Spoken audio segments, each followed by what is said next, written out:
All right, good evening. Welcome to the Italian Cultural Institute. Thank you for your patience, and thank you all very much for coming tonight. As you may know, this year we commemorate 100 years from the departure of the great Italian composer Giacomo Puccini, and this event is part of our program of celebrations.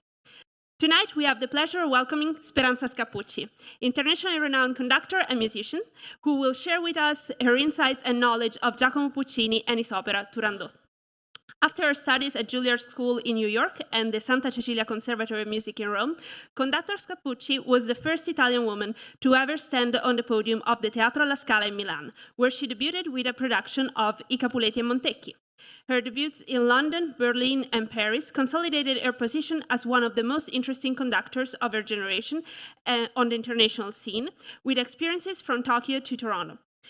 Her pioneering work sets her as an example for all musicians, and especially for women, as she has paved the path in a traditionally male-dominated field. Currently, she is conducting the Turandot for the Washington National Opera, and in 2025, she will be principal guest conductor at the Royal Opera House in London. Dear Speranza, I would like to thank you for coming tonight and for sharing your music with us.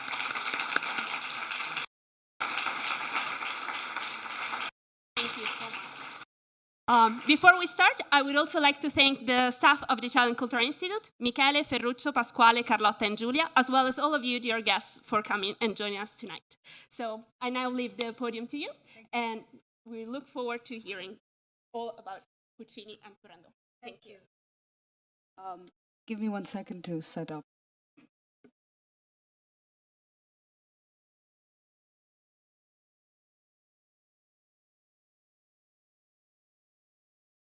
Can you hear me? Yay! Wow. Sorry to do this in front of you, but okay.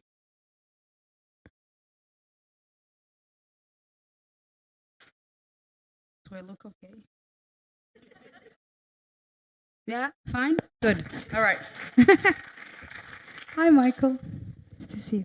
First of all, is this okay or too loud? Fine? I'd like to thank the Istituto di Cultura d'Italia here, la direttrice Elettra, la Duca, Michele Giacalone, who's an old-time friend, and everyone in the staff, and of course the embassy, because, they host all of this. It's a pleasure for me, first of all, to be back in Washington. I don't know if any of you came to see me. Last time I was here, I think I did a lecture on Traviata, La Traviata. It's my third time at the Washington National Opera, and it's been a really great thing, this Turandot. Has anyone seen it? Oh, wow, good. Unfortunately, it's all sold out, so fortunately for us, but for the ones who haven't seen it. Well, what can I say? First of all, I love Puccini. Puccini is one of the most modern writers of opera in terms of dramaturgy and how he sets music and words perfectly together. Of course, Verdi was a master at that. All the bel canto composers in Italy were also masters at that. But I think Puccini didn't write many operas, and the ones he wrote took usually 2 or 3 years.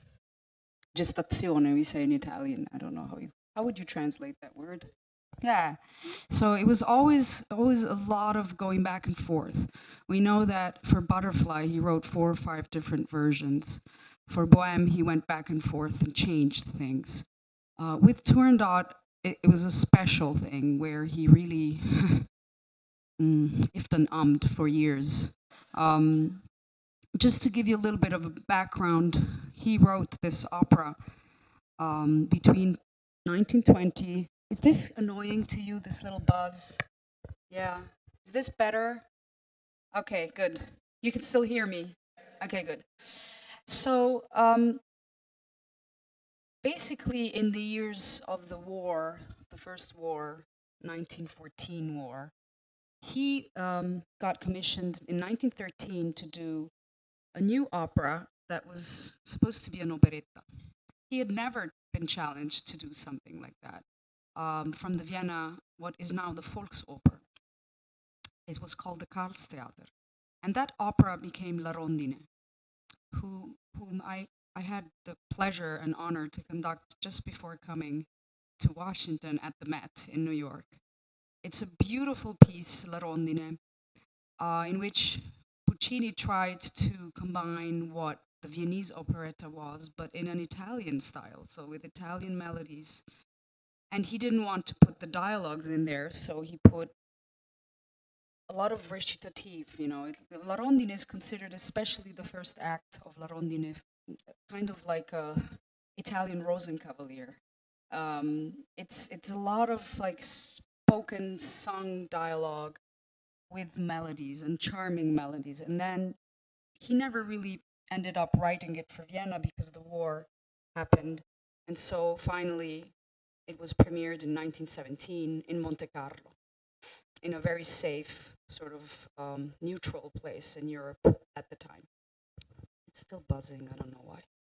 So, so after that experience, which was a strange experience because it was, if you ever, have you ever seen La Rondine or heard La Rondine?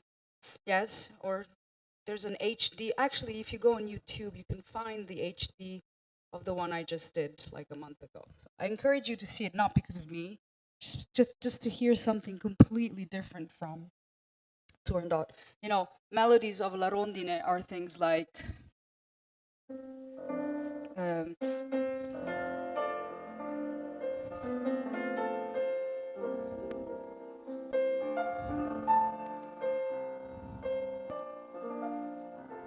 you know, la di da di da di da. It's very kind of dreamy Puccini, even simpler in a way than La Bohème, which he wrote many years before.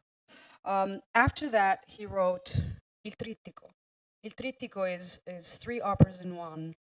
Suor Angelica, Tabarro, and Gianni Schicchi. And Gianni Schicchi is the only funny opera, comic opera he wrote. So at some point in 1919, he was itching for something new.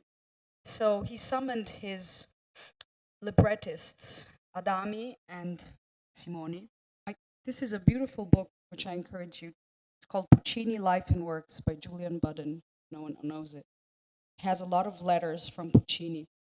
And he wrote to these two guys who had written for him La Rondine, create something for me that will set the world weeping. They say that sentiment is a sign of weakness, but I like being weak. To the strong, so-called, I leave the triumphs that fade. This author also says maybe he was referring to Gabriele D'Annunzio when he said that. So, which tells us a lot of Puccini because, as you know, his melodies are melodies that go directly to our heart. I mean, how can you not weep at the end of Bohème with that, you know?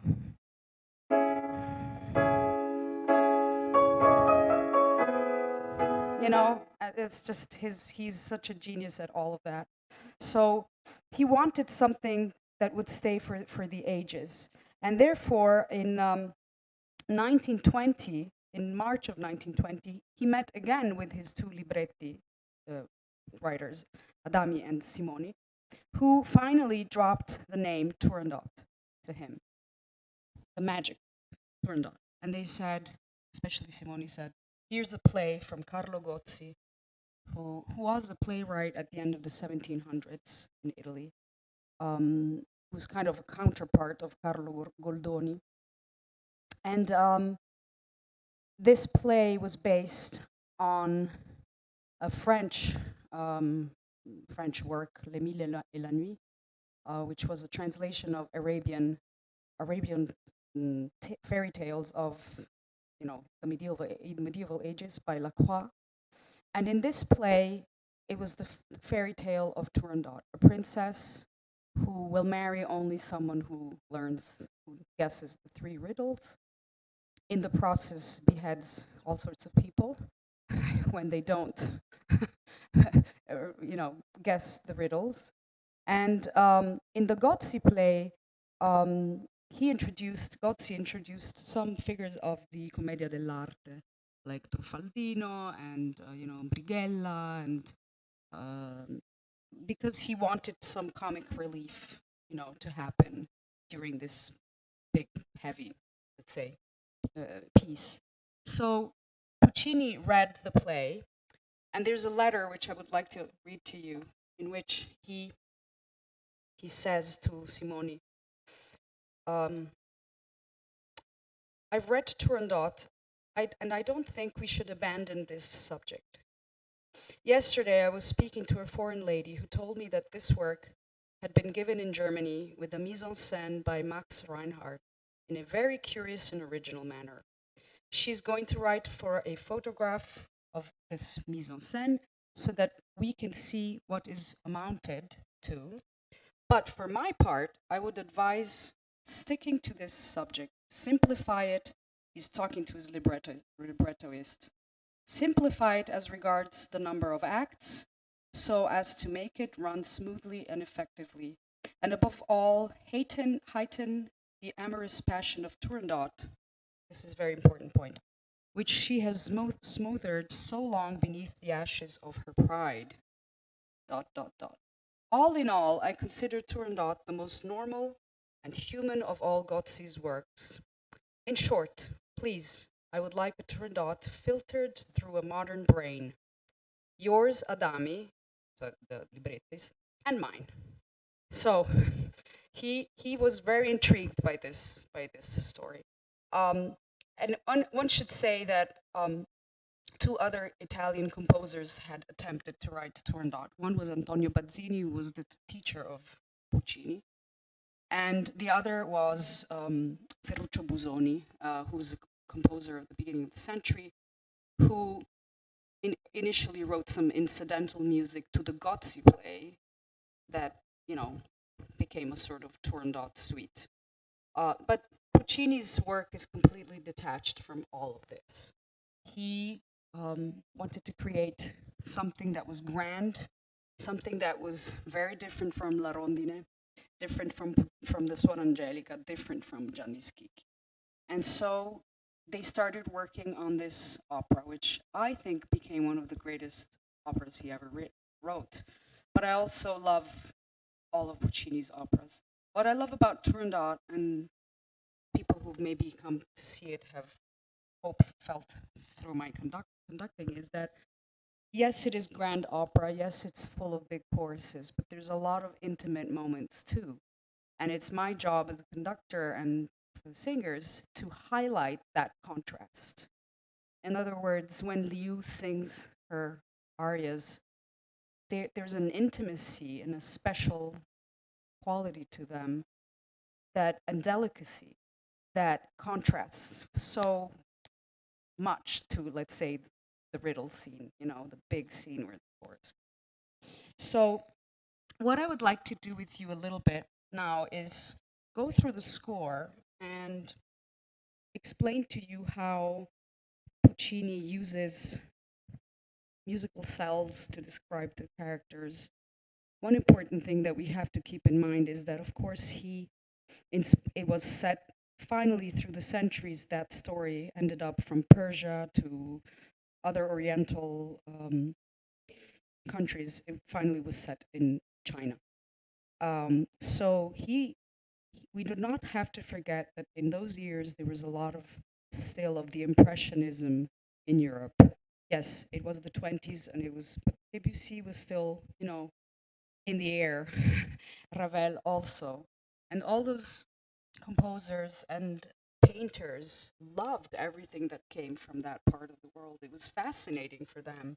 So Puccini, for example, got from a diplomat who had been in China a Chinese box with 3 themes that come out in Turandot, because he wanted to find out, what does that music sound like? How can I explore that and make it into this impressionistic thing where people will feel like we're there, even if we're not singing about that.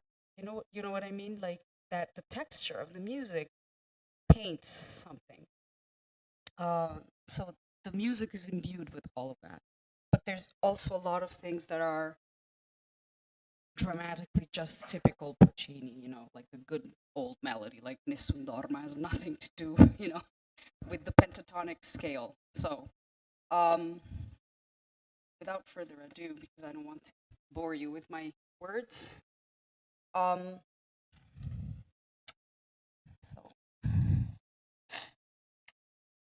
Turandot. Oh, one thing that I should also say is that, as most of you probably know, Puccini died in 1924, the end of November. And he had composed all the music of Turandot until the death of Liu. After Liu kills herself, that's the last notes here. We have sketches of what should have been the finale. We have text of what would have been the finale. And then one of his pupils, not Adami, come si chiama? Alfano, Franco Alfano, wrote what we are now performing all over the world, except here in Washington, because there was a new finale commissioned and that we're doing. So I personally feel like Alfano did a very good job, but it's haste. It's very, very kind of quick over. But it must be not easy to take sketches of a giant like Puccini and be like, oh, maybe he wanted it like this, maybe he wanted it like that, like who knows? So, but I do feel that there is a continuity in his music up until Liu's death. There's a definite structure, and for example, keys are very important. Now, I know that not everyone here understands the technicalities of music, right? I mean, how many people here read music? Not so bad. Okay. So I'll try to be less technical as I can, but still effective in making you understand certain things. The opening of Tosca, one of his other big operas, is this. 4 chords, one, which becomes Scarpia's tune, the Barone Scarpia. Equally here, he liked grand gestures for beginning of operas, We have this.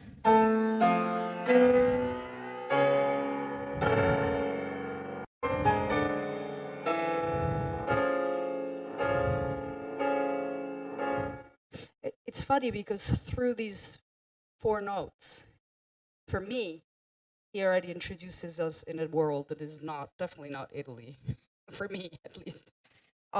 It's this chord in music is called the triton. It's the devil chord, because it was well, I don't want to go into the perfect fifth in music is an interval of 5, and it was believed in the medieval ages that if you brought the 5th down, that would be the chord of the devil. Like the devil does something. It was considered in music something you should never put into music unless you resolve it. You hear? The tension goes down to there. But if you just use it randomly, it stays devilish. So the opening of this opera is 4 notes with the triton.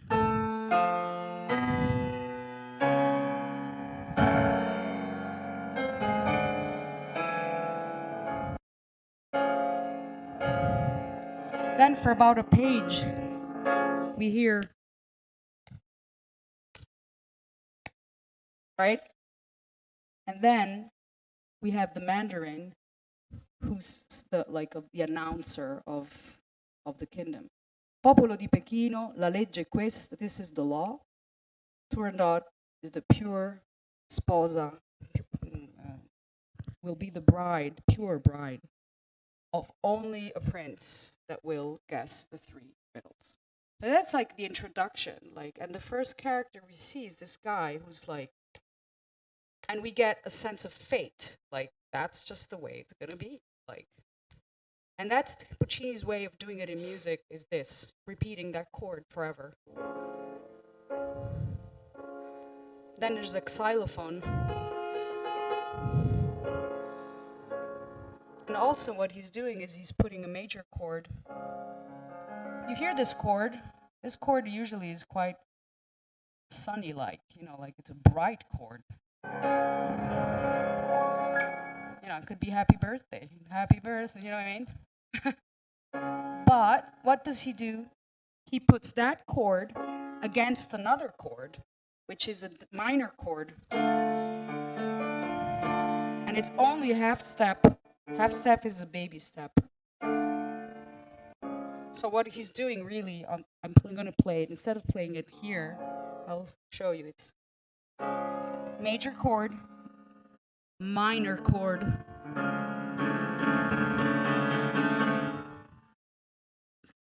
Can you imagine in 1924 hearing that? But because he puts certain instruments here and others there, it's not so bad. But it's like we have a word in Italian, la mannaia. Come si dice la mannaia? Like the guillotine. That falls.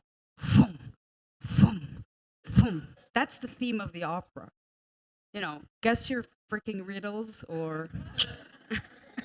So from the opening of the opera, that's what we get. That thing of like fate, something that repeats and that has been repeating, we know from the opera already 13 times, like all these princes have been beheaded because they did not learn the riddles. And then all of a sudden, we are introduced to a new theme, which is a very Puccini-esque theme. In F sharp minor.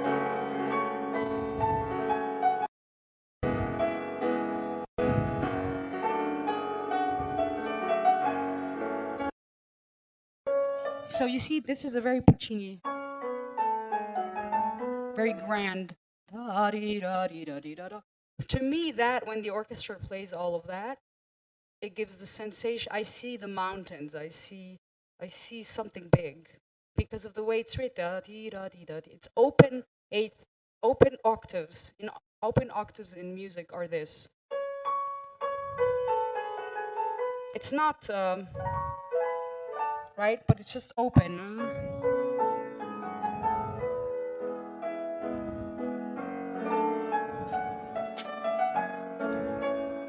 Sorry.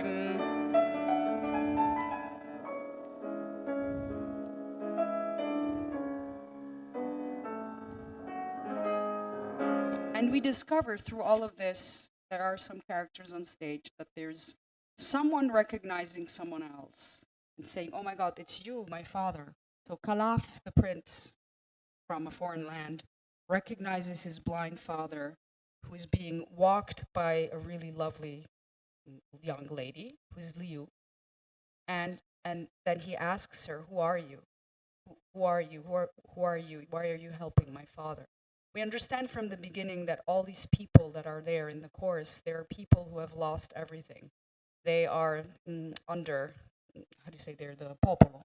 The people, yeah?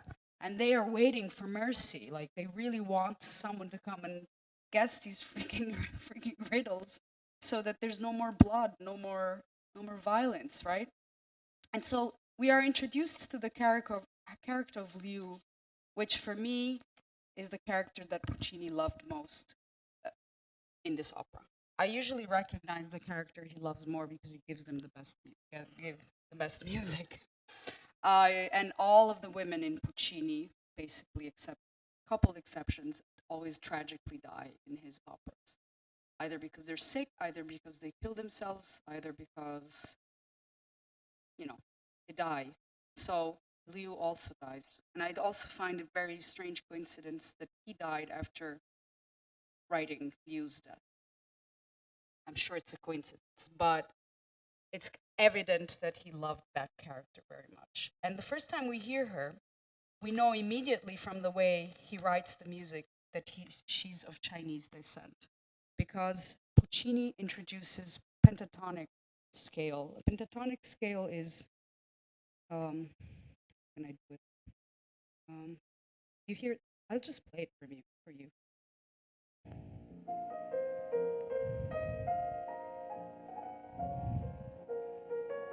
this kind of like oriental sounding intervals.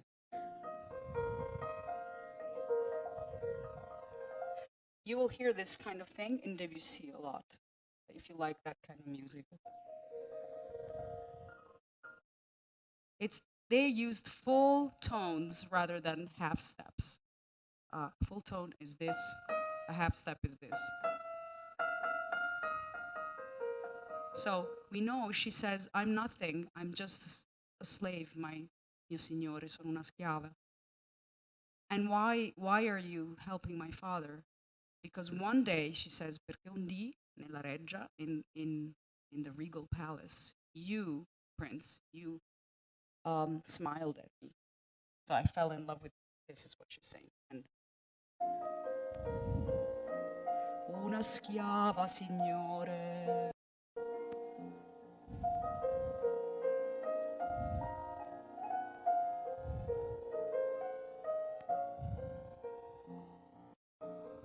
Nella reggia mi hai sorriso.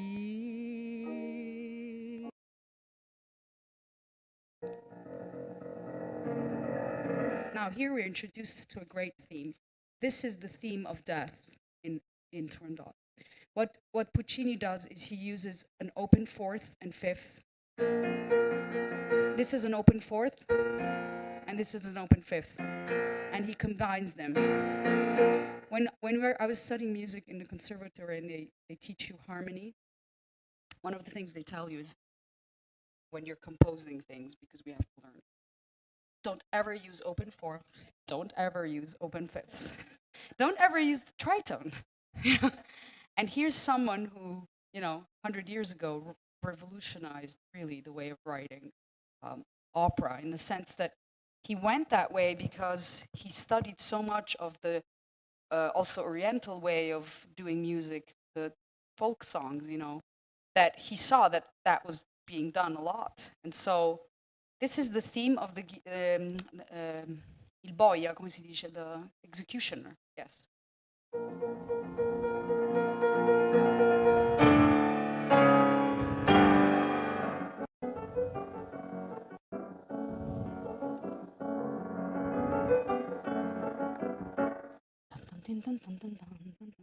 And then it's like a frenzy, and the people are getting more, like it's like a big moment where it starts pianissimo and it gets louder and louder and louder and louder, and it's like the crowd is, getting really, really quite wild. And at the end of that scene, so dove regna Turandot, they say, il lavoro mai non langue, dove regna, we're constantly working. The lama, how do you say, the knife thing, the blade is constantly working. It's constantly on and constantly killing people. And it becomes this kind of a mad swirl, right, of music that ends with this, again, open octaves, so devilish stuff. Dove regna Turandot, dove regna Turandot.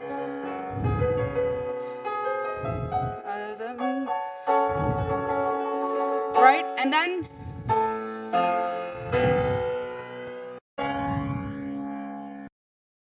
again those three chords. You remember those three chords from the beginning? And all of a sudden, this is one of my favorite moments in the opera, is the moon chorus.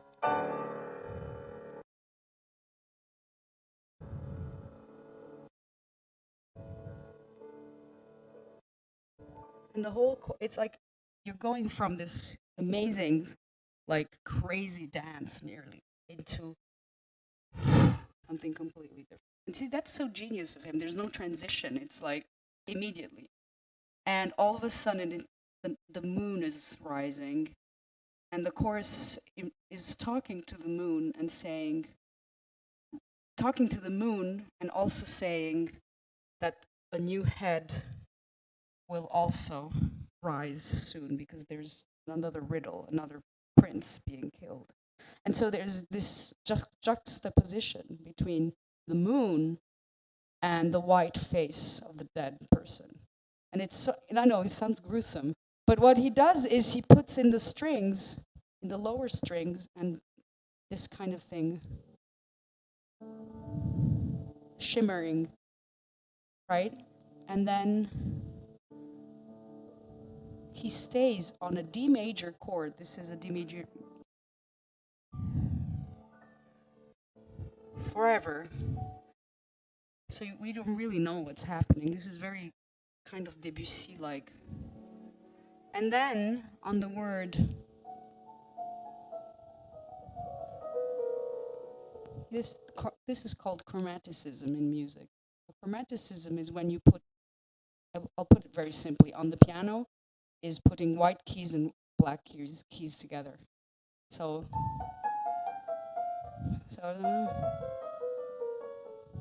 it's this is a chromatic scale, and if you do it with intervals,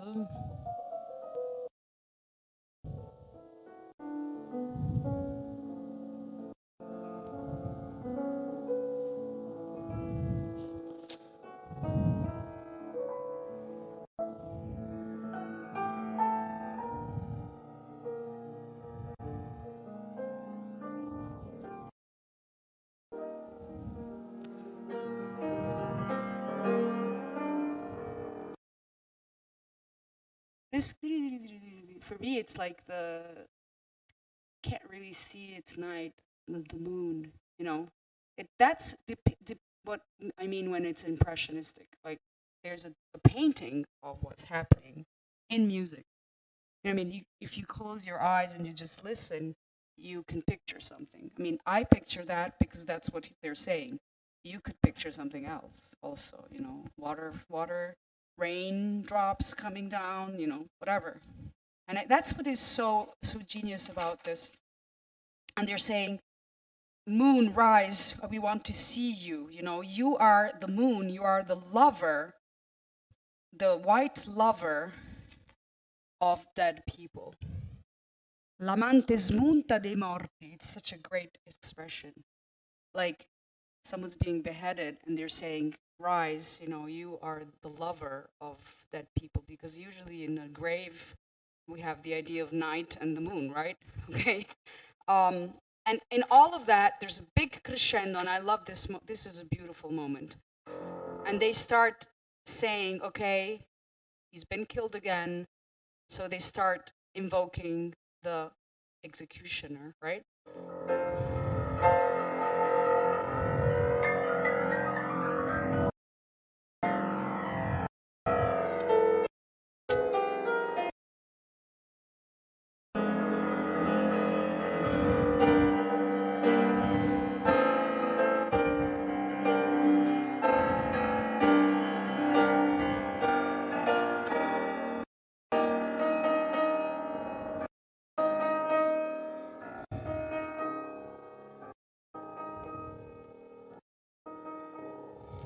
And here we come to the first Chinese theme of the opera, which is a folk song called the Jasmine Flower. Is there anyone here? I see the lady here. Oh. Anyways, it's apparently a very famous folk tune.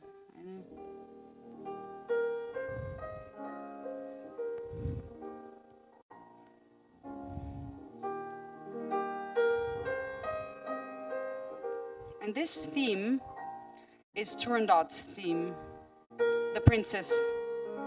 They say, là sui monti dell'est, la cicogna cantò, ma l'aprile non rifiorì, ma la neve non sgelò, dal deserto al mar, non odi tu mille voci sospirar, principessa scendi a me, tutto fiorirà. They're invoking the princess, right? This is Turandot's theme.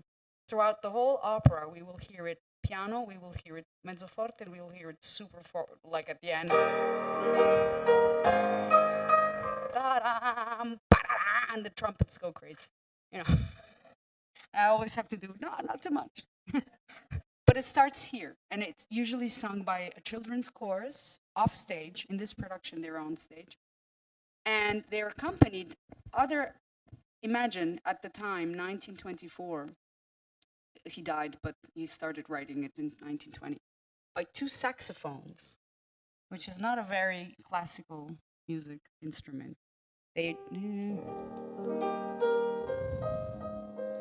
We are in E flat major, which usually is a very regal. Does anyone know Le Nozze di Figaro? Yes. You know, the first aria of La Contessa is Dove sono? No, not Dove sono, scusi. Porgi amore. Porgi amore, qualche all regal characters in the history of music have had either E flat major or B flat major. There's something about the flat key which makes it regal. There's something about G major which is more peasant-like. It's true. For example, I'm just thinking off the top of my head, but all the Spina arias in Così fan tutte, they're nearly always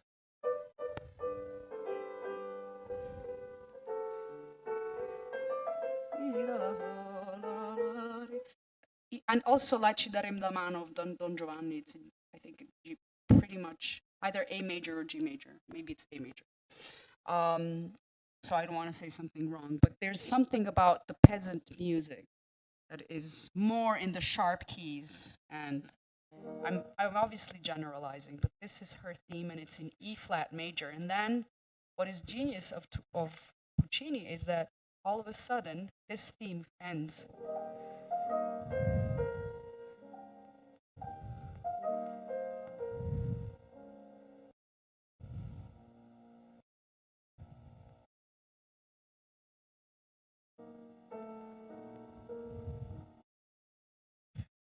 Scary, right? What he does is he shifts in what is called in music chiaroscuro. Chiaroscuro is going from chiaro, which is bright, to scuro, which means dark. It's a technique used by painters where, Caravaggio, where it's like dark and there's one spot that is really light, like very clear. It's something composers did a lot, Mozart did it a lot, where all of a sudden then you change one note and you're like in a different world. There's no transition, it's just directly.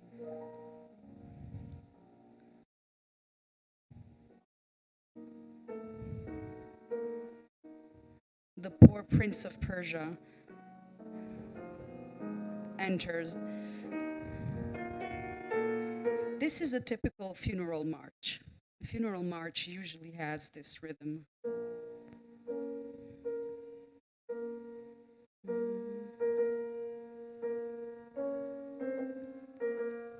That rhythm, ta-dam, ta-dam. Verdi uses that all the time, also that with Chopin. What funeral things in Puccini tend to have syncopation. A syncopation is something that is offbeat. So the melody is this.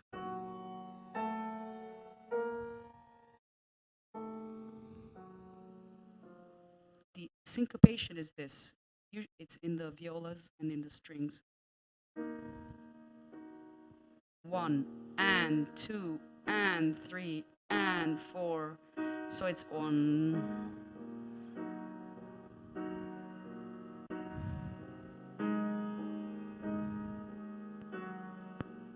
You hear that kind of tiredness. It's the prince who's going to his death because he did not guess the riddles. So unfortunately, he's going to get beheaded. And so.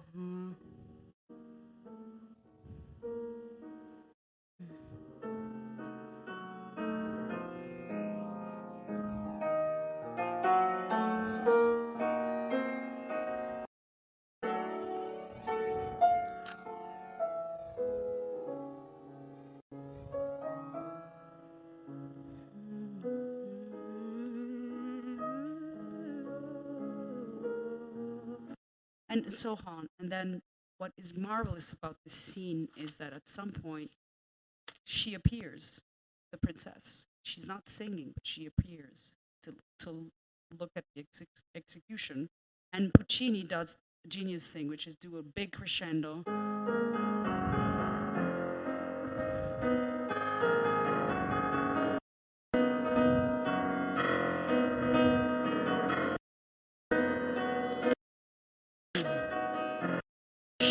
is now. And guess what?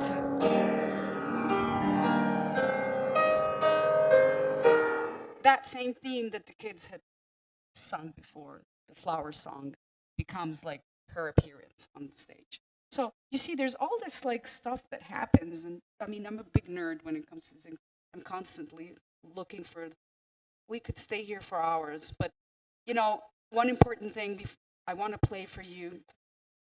Three things that are very important, because we could, if I went through the whole opera, we would be here for ages. Liu gets some of the best intimate music of the opera, and I just want to play a little bit of her arias, because the first aria moment she sings is when she sings to the prince. You know, we've been going forever. We need to please. He sees her. Calaf sees her after she appears, after I played this, and is like struck. He's like, oh my God, she's so beautiful. I'm going to have to do the riddles too. And so the father's like, are you crazy? Like, you really want to like do this? And she says, please listen, we've been walking and we've been wandering for days. We're tired. Let's not do this. So she pleads with him. And this is a beautiful aria, Signora ascolta. Signore ascolta, Signore ascolta. There's something about this. You see, again, it's flats. It's flat keys, which is very angelic, isn't it? And it's because it's only strings and one instrument in the orchestra, which is called celesta. The celesta is like piano, but it has this kind of bell-like sound. Harry Potter, you know the music from Harry Potter, like bling, bling, bling, that thing, eh? Tchaikovsky uses. I was just referring to something a little more recent, you know, those like cling, cling, cling, that kind of thing. So he does that. He's like, and she's ascolta, signora ascolta, io non regge più, si spezza il cor.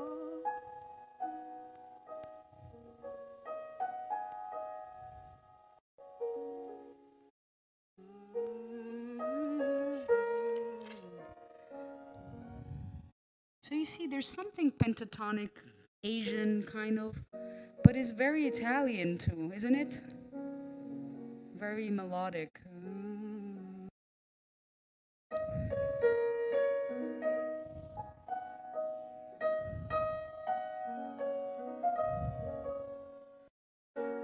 Noi morrem sulla strada dell'esilio.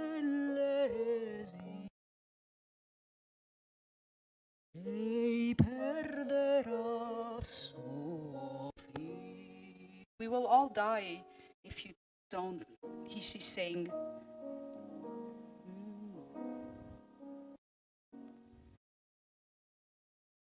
And then this is where Puccini. To me, this sounds like Debussy completely. You know, it's very kind of impressionistic. So that's Liu. And then the other moment is before dying. I want to show you something very beautiful, which is where Puccini stopped writing. At the very end of Act 3, I just have to find it because... And then I want to show you something about Turandot and Calaf, and that's it, promise. Where is it? Aspetta, here. This is the famous aria, Signore ascolta. Not Signore ascolta, sorry. Tu che di gel sei cinta. In Act 3, at the end of Act 2, after the riddle scene, he guesses all 3 riddles. And she's desperate because she really does not want to get married. So she pleads with her father, please don't give me to him. I'm pure. I don't want him. I don't want to compromise myself. And he says, actually, let me play you that first, because I should go in order. I shouldn't skip around so much.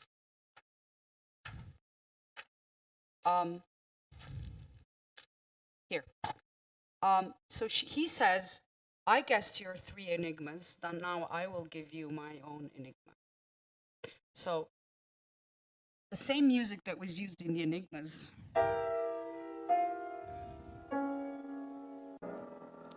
right? He says, Tre enigmi mai proposto. You proposed 3 enigmas to me, and 3 I guessed. E 3 ne sciolsi. Uno soltanto a te ne proporrò. I will propose only one to you. All of a sudden, out of nowhere, a cello plays this.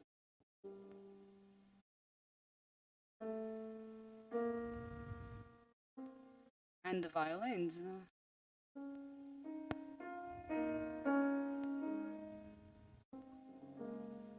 Il mio nome non sai.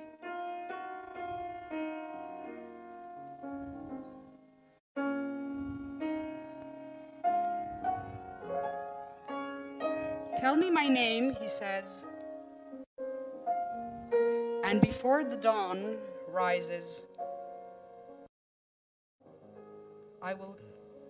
you can kill me.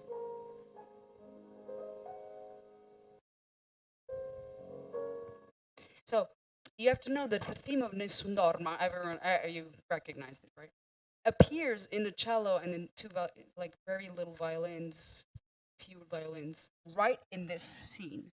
And Puccini knew when he wrote this melody that it would stay forever. Because he writes in a letter, I think I found the theme of this opera, the song. And so at the beginning of Act 3, when everyone is trying to find out his name so that they can kill him, and then, she can kill him. What Puccini does also is, here we go. Sorry, I'll just have to, here it is.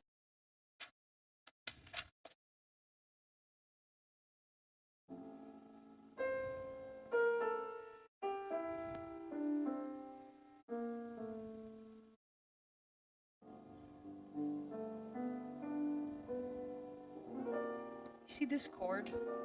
This thing? It's similar to the beginning when I told you that he was putting 2 chords one on the other, except he does it much more gentle.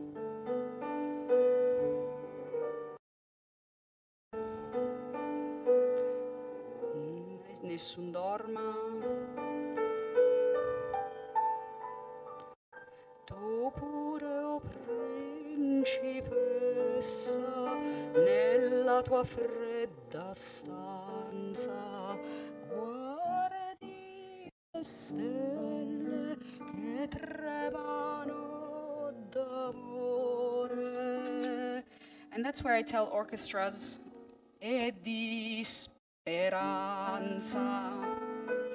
I'm always in every opera, by the way. And I'm always in the best moments. You know, Bohème?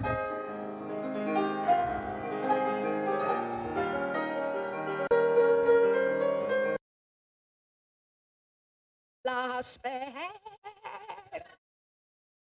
I think my parents had no idea that this would happen to me, but maybe something inspired them to call me that way.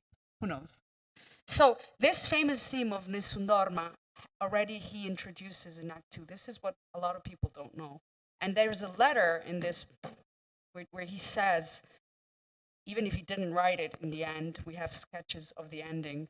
He says the theme of the prince of the aria has to come at the very end of the opera.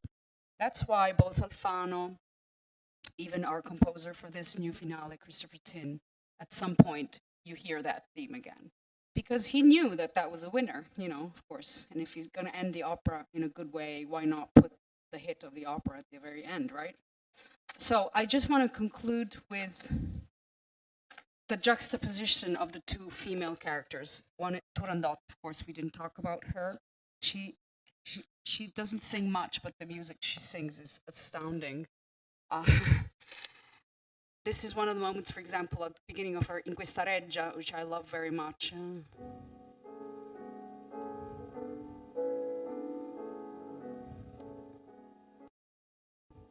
So, if I were to ask you, what does this music make you think of? What would you say? Anyone? I'll just play it for you.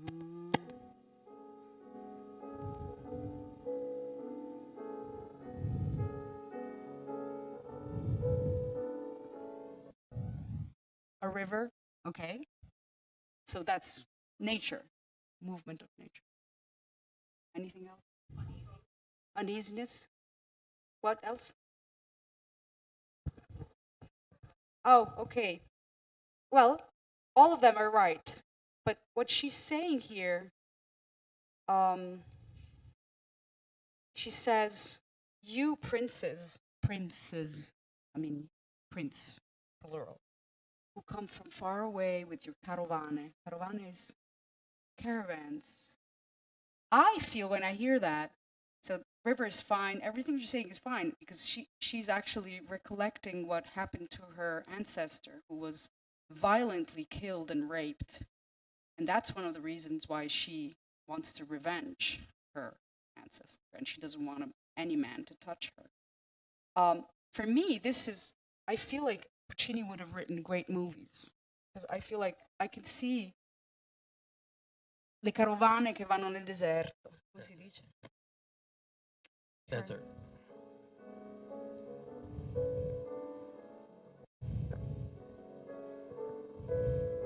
But it's just me imagining it, you know. So, again, I want to stress the fact that he was very impressionistic in the way he wrote this music. It's not just about the situation in itself, it's also trying to depict paintings with music, if that makes any sense. Of course, the famous other theme of Turandot is this.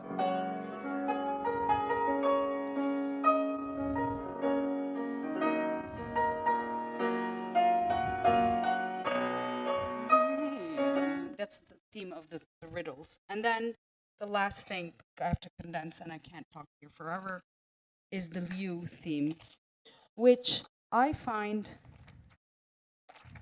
very moving for many reasons. And let me just find it again. I had found it, but I have to find it again.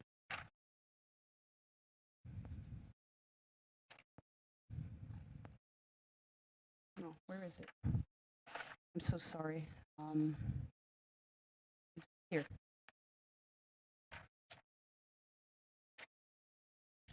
Here it is. Okay. You remember that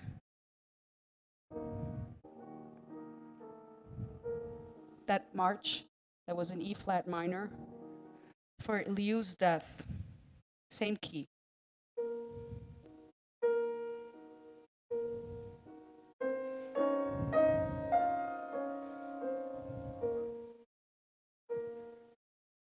Again, that syncopation. It's a variation of that, but basically it's also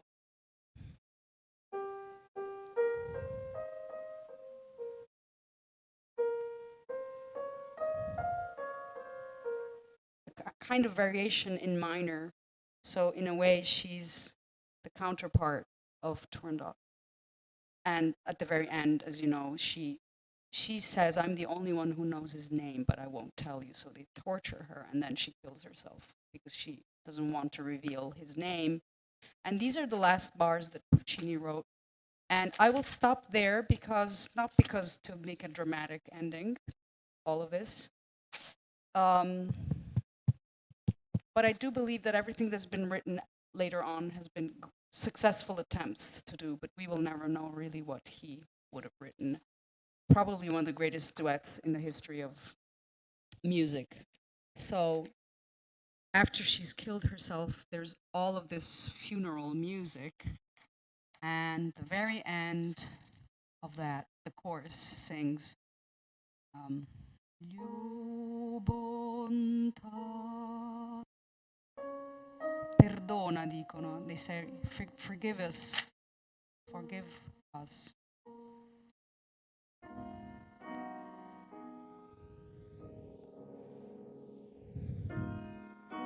Liu dolcezza, you were sweetness, you were goodness, bontà.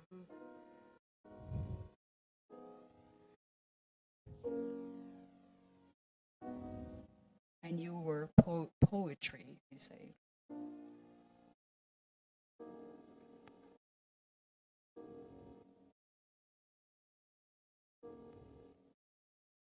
At the premiere in La Scala of Milano in 1926. So 2 years after he died, Toscanini conducted the premiere of this. Alfano had already written a finale, sort of, but he put his baton down and said, that's where the end of the opera is. So I'm still dreaming. I love the fact we're doing a new ending. I'm very happy. I've never conducted the other one. I hope to do that one day. But my dream would be one day to do it where I stop here. I know it's sad, and everyone wants a happy ending with the Nessun Dorma blasting full, you know. But I think that Puccini is at his best. This is my interpretation. When he's delicate. I loved conducting La Rondine because of that. There's a sweetness in his music. Yes, there's a big drama. The Tosca is a big drama. But even in that, you know, her aria is delicate. The how does it go? Mire, Visidarte, mire, you know. It's the greatness of his music. It's very theatrical. It can be grand. It can be passionate. He was a genius at writing melody. I mean, melodies poured out of his ears, you know, out of everything, you know, out of his pores. There's something about the delicate moments, for me, are the moments that are most dear to my heart. So, as I said, we could stay here for hours, but we can't. So, that's it for me right now. My part. Thank you. Thank you.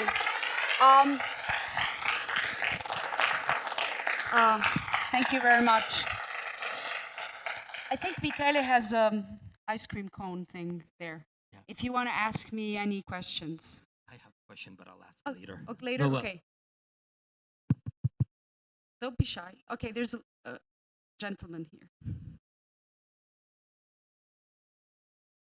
Ah, yes. I forgot. Yes. So one was the other one is the imperial thing. Wait.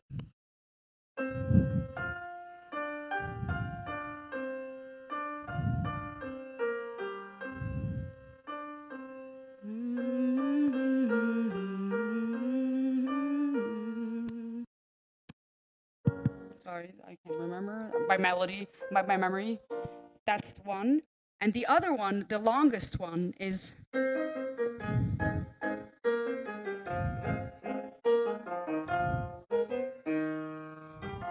which is the ping pong pang scene. I should also thank you for mentioning that, because the three characters of Ping Pong Pang were the three from the Commedia dell'arte of Carlo Gozzi. Puccini, once he wrote the opera, said the comic relief part, let's give it to, since we're in China, let's give them, you know, what he thought at the time. Today, politically not so correct. People are a little bit like, why did he do that? I have to say that when I conduct their music, it's some of the best music in the whole opera, especially the beginning of Act 2. I didn't even go there, but all of that music is divine, and they are people who have been obliged. They had nice jobs, and all of a sudden, all they do is prepare deaths and funerals, and so they're recollecting. You know, like, I wish I could go back to my homeland. I wish I could go back to my home. And for me, when I conduct that and I hear that music, I don't hear him trying to mock anything. I hear someone who's describing three people who would love to go home. And it could be anyone. It could be anyone today who is obliged to be away from their home and just yearning for home, you know. So I try to see the human side of it and not, you know, the other stuff. Hope that answers your question. Right. Yes. Yeah. He does that, the yearning for home in Fanciulla del West. Yes, also. That's one of the most beautiful parts of that opera. Yeah. So I feel like, of course, you know, operas are framed into into a story, which is framed into a place, blah, blah, blah. But the message of an opera, like a theater piece, has to be universal. I mean, you have to be able to detach it from who the people on stage are in that moment and think it's like Nabucco, you know. Va pensiero is il coro degli schiavi ebrei in Babylonia, right? But in that moment in history in Italy, the Austrians were oppressing the Italians. So that was a cry for freedom that Verdi wrote. And that was a vehicle. And that's why that piece can apply to any oppression in the world and any person who wants to be freed, you know? So thank you for bringing that up. I'm glad you mentioned the humor, that Puccini did want some humor. And those memories, the melodic part of their trio softens the humor. Yes. So that it's not sardonic. It's actually very touching.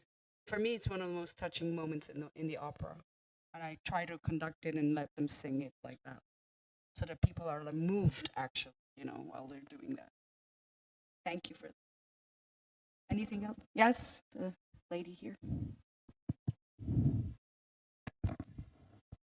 That Turandot herself, that mostly recitativo and no aria, Mm-hmm. is that done deliberately or am I totally mistaken? No, it's a scene. She gets a whole scene. It's not a recitativo. At the beginning of it, definitely. In questa reggia, blah, blah, blah. But she gets some themes that are cellule, how do you say, like little cells of melody. But it's a humongous scene. I mean, I couldn't go through it because it's so long. But, you know, when she describes the 3 riddles, no, there's a lot of, well, some is recitativo cantato and some is melody. It's a mixture of both, you know. For example, I can give you an example, you know, the very beginning of In questa reggia, here, it's a recitativo, as you say. So it's just a chord. In questa reggia, or son 1000 anni e mille. It's a melody, but it's very...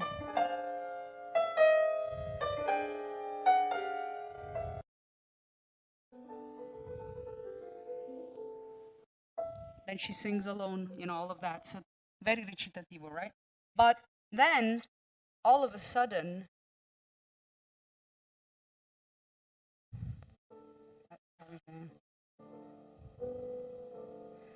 pure nel tempo che ciascun ricorda. That's a melody.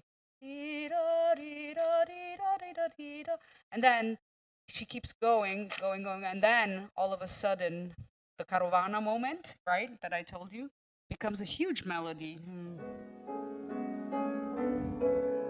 O principi che a lunghe carovane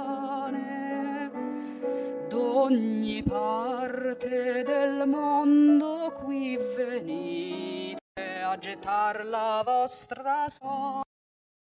Io vendico su voi quella purezza, quel grido e quella morte, quel grido e quella morte.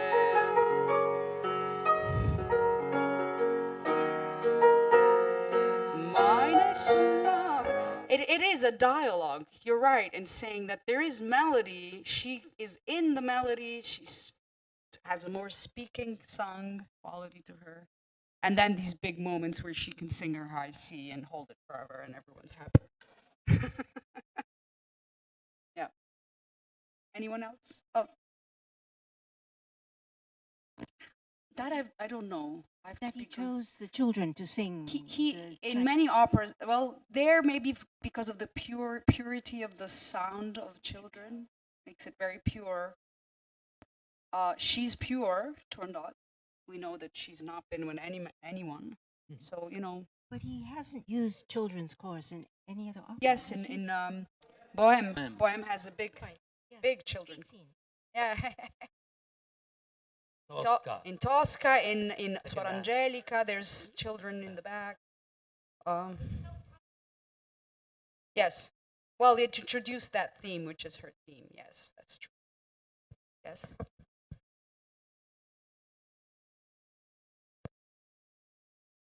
We know that Puccini had strong faith in Toscanini's comments, and in fact, he told in Manon, I think it is, he told the publisher to change the music according to what Toscanini said. Yeah. And Toscanini said, "You haven't even heard what I'm suggesting." He said, "If you say it belongs there." Was there any input from Toscanini on this? I'm sure there must have been. I can't tell you where, honestly, on this piece. I know that he premiered La Bohème, and there were a lot of things that he input in La Bohème. I know that at some point they also had, and they weren't talking nearly anymore, and then they got back. It's funny that you ask that question because here in Washington we premiered this new finale of Turandot, and I worked very closely with the composer. Once he gave me the music, we looked at it. I worked with singers at the piano before working with the orchestra, and I had many sessions with him on Zoom or on the phone where I said, I think here maybe the tempo could go a little more forward or a little more, because I had been working with the singers and they needed some of that. And so it was a work in progress, and he was incredibly open and very flexible, I have to say, and very grateful also to get some input from me and the singers into how to make it work, vocally and instrumentally.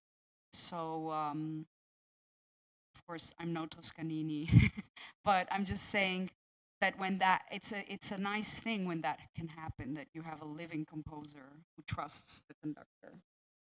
So. Yes, Michele. Speranza, thank you, grazie. But thank two things, Puccini also had a very keen knowledge of geography, and as you well know, and when even, for example, I've been and you see the house up on the hill, which wasn't really for Madame Butterfly, but it's become sort of a tourist attraction because it's considered Madame Butterfly's house up there, right at the top. And there's a beautiful bay below. And the same thing with when you said the little song of Ping Pong and Pang, una casa nel Tiansu, tutta cinta di bamboo. So, I mean, he knew where that area of China was. Because he not because he went there, but because he studied about it. And that's what we have to also understand, that not everyone could travel in those days the way we travel today. People learn things through books, through, in this case, through a Chinese box of melodies, so, and he liked to explore that. In Fanciulla del West, there's something very, also he tried to, and in Manon Lescaut, in the fourth act, which is set in the desert of Louisiana, he tried to imagine, the dry weather. I find it beautiful, and when a composer goes that way, because we have to also understand we live in an era where we see everything, everything's reachable, we go on YouTube, you know what I mean? Like, it was not like that before. So. And another thing, how personal for you, but as a trailblazer, especially becoming the foremost woman conductor, director in Italy and career, what would be your legacy? What would you tell to women in Italy or young musicians? What would you leave as a memory? I think that we live in times where, thank God, things are changing. And I would hope that what I would love people to remember or think of me is that I was the first Italian woman at the Scala. I was the first here, the fourth there. That there will be no more firsts anywhere, and that there'll be just thousands of us. You know what I mean? And that people will stop. You said it because that's the way it is. Woman conductor or man conductor. I don't know. Dog conductor. Like I'm making a joke, but you know what I mean. Like that art is art, music is music. There is absolutely nothing gender related to our careers. Musician is either talented or not, skilled or not. Studying something is just work, a lot of work. So I always tell people that the most important thing is to get into this. If you want to get into this job, career path, you have to just work a lot, work very hard, like any other thing that you're doing, and that nothing comes and drops from the sky, and in your lap. Usually, I mean, maybe for some people it does. Definitely didn't for me. But I am also very grateful to all the people that have given me chances to show what I could do, because without those people, I wouldn't be where I am now today. So that's the thing that I always encourage. Young people come to me and are like, young women or young men, and I'm like, just really work hard at what you're doing, perfect what you're doing, strive to be better all the time, and don't stop at the surface of things. Like I've heard and I've played Turandot a million times when I was a pianist, but it's the first time I'm conducting it here in Washington, and I went and studied the score. Like I try to find all these things to make them make sense, and not just go through the routine. And that's something that is very dear to me, and I try to transmit to other people. Yes. Thank you.